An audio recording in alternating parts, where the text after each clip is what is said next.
Hello, नमस्कार दोस्तों। दोस्तों, आजकल आप सुने ही होंगे मियाँ-बीवी में झगड़े होते हैं, आम घरों में झगड़े होते हैं। लेकिन ये तो बड़ी सोचने वाली बात है कि कोई डीजीपी अधिकारी रहा हो और उसके घर में भी इसी तरीके से झगड़े चल रहे हों। तो एक औरत जो है, यानी उन्हीं की पत्नी जो है, उन्हीं को चाकू से मार के लौलुहान कर देती है और उनकी हत्या कर देती है। और फिर बाद में वही फ़ोन करके बताती है अधिकारियों को, मैंने अपने पति की हत्या कर दी है। इस पर से जो है, जब लोग सुनते हैं, तो भौचक्के हो जाते हैं, सुनकर जो है हैरान हो जाते हैं कि आखिर इतना बड़ा अधिकारी है और उसकी बीवी कैसे उसका खून कत्ल कर देती, कैसे कर सकती है। तो ये दोस्तों, आइए आपको ये विस्तार पूर्वक आपको कहानी सुनाते हैं, क्योंकि जो है एक नॉर्मल घर में एक इस तरीके से अगर हंगामा होता है, मारपीट होती है, तो आदमी कहता है कि अरे ये सब जो है ऐसे ही है, मारपीट कर रहे हैं। और ज्यादातर छोटे घरों में इस तरीके से बातें होती हैं, बड़ा घर ज्यादा संपन्न होता है।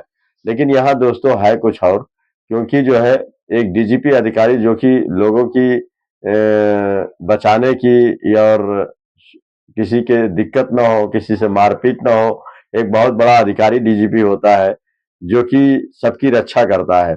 और उसी के घर में अगर इस तरीके से कांड हो जाए, तो आम आदमी क्या सोचेगा? वो सोचने पर मजबूर हो जाएगा कि आखिर क्या ऐसा बात हो गई कि उन्हीं की पत्नी ने ही उनकी हत्या कर दी। तो ये कहानी आप लोग को दोस्तों विस्तार पूर्वक सुनाते हैं। कहानी अच्छी लगे तो लाइक, शेयर, कमेंट जरूर करिएगा और बताइएगा आप लोग कहानी कहाँ देख रहे हैं। वैसे हम कहानी बताने का जो आपके दिल के ठेस पहुँचाने का कोई हमारा उद्देश्य नहीं है, बल्कि आपको सचेत करना है कि ये जो लड़ाई झगड़े, मारपीट, टंटा जो अगला होता रहता है, ये किसी के घर में भी हो सकता है। पैसे को लेके और आपसी झगड़े को लेकर ये लड़ाइयाँ होती रहती हैं। तो ये दोस्तों आपको पूरी कहानी सुनाते हैं। अगर चैनल पर नए हो तो लाइक सब्सक्राइब जरूर कर दिएगा और बताइएगा आप लोग कहाँ से हैं। दोस्तों, ये कहानी जो है एक कर्नाटक के पूर्व डीजीपी की है, जो कि बिहार के चंपारण जिले पिपरसौनी थाना के परसौनी गांव के रहने वाले थे।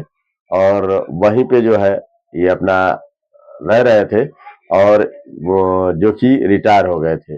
लेकिन इनका जो पहले का अगर देखा जाए तो ये बहुत ही गरीब परिवार से थे और इनकी पढ़ाई लिखाई बहुत ही अच्छी थी, बहुत ही अच्छे ढंग से पढ़ाई लिखाई किए, पढ़ने में तेज थे। तो इन्होंने इनको जो है एक आईपीएस अधिकारी 1981 बैच के थे, आईपीएस अधिकारी बने ये। और उसके बाद 28 फरवरी 2015 में कर्नाटक के डीजीपी बन गए, क्योंकि इनकी जो है आगे इनका अच्छा जो है रिस्पांस अच्छा रहा, पढ़ने लिखने में अच्छे थे। और वहीं पे उन्होंने एक पल्लवी नाम की औरत से शादी किया और इनके दो बच्चे भी हुए। एक का नाम कीर्ति था और बेटे का नाम कार्तिक था और बेटी का नाम कीर्ति था। और ये दोस्तों परिवार इनका बहुत ही अच्छे से चल रहा था और बहुत ही अच्छे परिवार के ये थे। और 2000 1981 में ये वहां पे ड्यूटी ज्वाइन की थी और 2017 तक ये कर्नाटक के डीजीपी रहे वाटेक। और वही बेंगलुरु में ये अच्छे खासे पद पर थे, डीजीपी के पद पे। और बहुत ही अच्छा इनका आचरण था और बहुत ही अच्छे परिवार से थे और इनका परिवार संपन्न था, ठीक ठाक चल रहा था। लेकिन दोस्तों इनकी पत्नी में ज्यादा इनकी पटती नहीं थी, आए दिन झगड़े या क्लेश हुआ करते थे। इनकी पत्नी का ये कहना है कि उनकी पत्नी बोलती है कि एक दिन कहती है कि देखिए, ये जब भी है हमेशा बंदूक की धौंस देते हैं कि मैं इस रिवॉल्वर से तुमको गोली मार दूंगा या ये कर दूंगा वो कर दूंगा। हमेशा लड़ाई झंझट किया करते हैं और हमेशा तेज तेज बोलते हैं और कभी कभी मारपीट करने लगते हैं। तो वो इस तरीके से बातें जो है वो पुलिस को बताती हैं। पुलिस सबसे पहले चीज तो ये पता लगाती है कि आखिर इसने अपने पति की जान कैसे ली और क्यों ली। तो सबसे बड़ी चीज है कि 10 दिन पहले जो है जो ये डीजीपी थे, जिनका नाम ओम प्रकाश था, ये अपनी पत्नी से मारपीट किए और मारपीट करने के अलावा बंदूक, रिवॉल्वर लेके चलते थे और इन्होंने कहा कि इस रिवॉल्वर से मैं तुम्हें गोली मार दूंगा और तुम बिल्कुल यहाँ से खत्म ही हो जाओगी। तो इस बात पे जो है इनकी पत्नी जो है इधर-उधर दोस्तों से इनसे बताने लगी कि ये जो है हमें हमारा हमेशा रौब दिखाते हैं और मारने की धमकी देते हैं और मुझे मारा-पीटा भी है, तो इनको समझा लीजिए। तो इस बात पे जो है आसपास के जो इनके और जो सहयोगी थे वो बताते भी हैं कि आप अब बुजुर्ग हो गए हैं और दूसरी चीज है आप डीजीपी के पद पे थे, अपनी पत्नी को समझा दिया करिए, इस तरीके से मारपीट करना अच्छा नहीं है। तो ये बात से जो है इनको बहुत ही ठेस लगती है और फिर ये अंदर ही अंदर जो है मन में कूड़ा करती है, इनका मारने का प्लान बनाया करती है कि मैं भी इनको जो है किसी दिन मार डालूंगी और फिर ये कई बार कोशिश भी करती है। इससे डीजीपी को भी लगता है कि कुछ जो है मैटर गंभीर है, कुछ ऐसे तरीके से इनको भी शक होने लगता है। ये 10 दिन पहले जो है एक मरने के 10 दिन पहले जो है एक थाने में अपनी रिपोर्ट भी दर्ज कराते हैं कि कोई मुझे मारना चाहता है और हो सकता है कि मेरी जिंदगी बहुत थोड़ी रह गई है। लेकिन उन्हें दोस्तों ये नहीं पता था कि क्या मेरी पत्नी मेरी जान ले लेगी। लेकिन दोस्तों होता क्या है कि ये शाम का वक्त होता है, शाम 4 बजे का वक्त होता है, इन दोनों में आपस में लड़ाई हो जाती है। लड़ाई होने के बाद जो है मियाँ बीवी में, उसके बाद जो है इनकी बीवी जो है एक चाकू निकालती है और निकालने के बाद इनके ऊपर ताबड़तोड़ हमला कर देती है और जब ताबड़तोड़ हमला कर देती है तो उसी समय इनकी बेटी जो है कीर्ति वहां पे आ जाती है और आकर वो सरेआम देख लेती है कि माँ और पिताजी में लड़ाई हो रही है और लड़ाई होने के साथ साथ जो है माँ चाकू उठा लेती है और उनके गले पे और उनके सीने में कई बार कर देती है जिससे वो लहूलुहान होकर गिर जाते हैं और गिरने के बाद जो है वहीं तत्काल उनकी मौत भी हो जाती है। उसके बाद जो है ये करती क्या है पल्लवी जी तुरंत एक वीडियो कॉलिंग पे अपने एक दोस्त से बात करती हैं कि देखो मेरे पति जो है उनकी हत्या हो गई है और मैं नहीं चाहती से उन्हें मारना लेकिन उनको जो है उनकी गलत हरकतों की वजह से आज मेरे हाथ पे चाकू आ गया इसकी वजह से मैंने गुस्से में उनको मार दिया।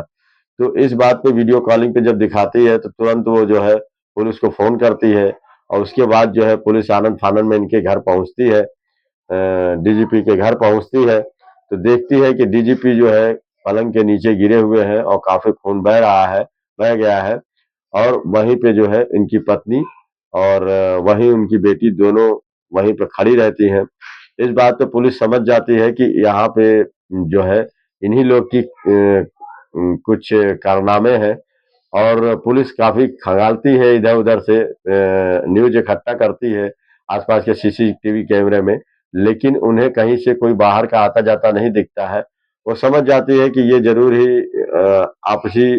आपसी मामला है, ये घरेलू मामला है, इन्होंने ही इनका खून किया है। तो बाद में इनको पल्लवी जी को और उनकी लड़की को पकड़ के पुलिस जो है लेके थाने में जाती है और जाने के बाद जो है उनका पता लगाती है तो बाद में पता चलता है कि ये मानसिक रूप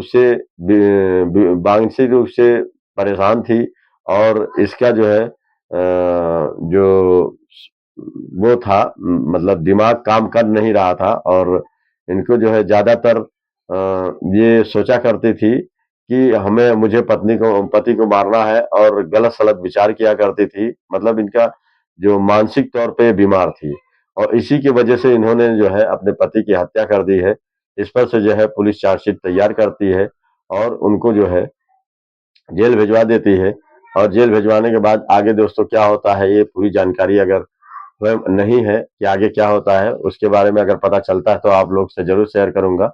वैसे ये कहानी बताने का किसी के दिल के ठेस पहुंचाना नहीं था बल्कि जागरूक करना था कि एक आम लड़ाई किसी के घर में भी हो सकती है लेकिन कोई लड़ाई इतनी हद तक बढ़ जाए कि किसी की कोई जान ले ले ये तो बहुत ही गलत बात है। भले ही डीजीपी की ये औरत थी पल्लवी जी, इनके मानसिक संतुलन खराब था हालांकि इसका मतलब ये नहीं कि ये किसी की हत्या कर दें।